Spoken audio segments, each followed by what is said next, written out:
ትንቢተ አብድዩ ምዕራፍ 1 የአብድዩ ራእይ። ጌታ እግዚአብሔር ስለ ኤዶምያስ እንዲህ ይላል።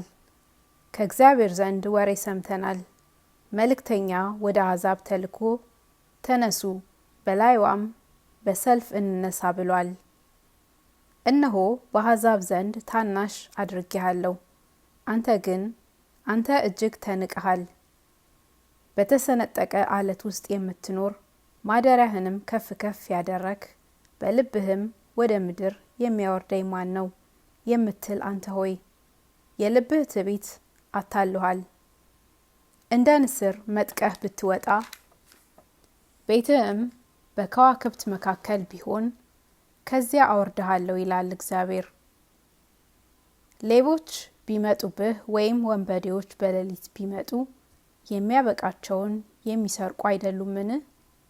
ወይንንም የሚቆርጡ ወደ አንተ ቢመጡ ቃርሚያ አያስቀሩምን?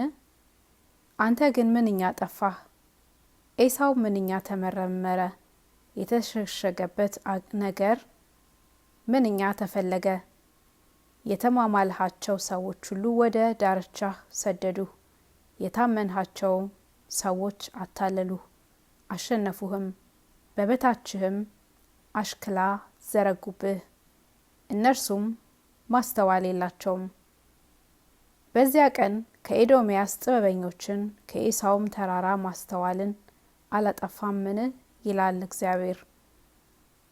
ቴማን ሆይ ሰዎች ሁሉ ከኤሳው ተራራ በመግደል ይጠፉ ዘንድ ኃያላንህ ይደነግጣሉ።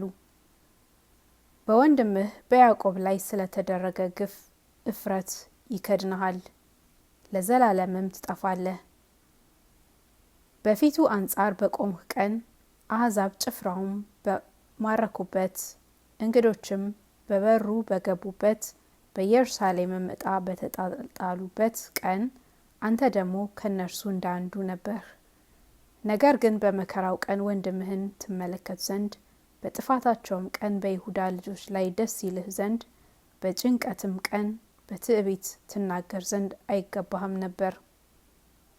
በጥፋታቸውም ቀን በሕዝቤ በር ትገባ ዘንድ በጥፋታቸውም ቀን መከራቸውን ትመለከት ዘንድ በጥፋታቸውም ቀን በብብታቸው በሀብታቸው ላይ እጅህን ትዘረጋ ዘንድ አይገባህም ነበር።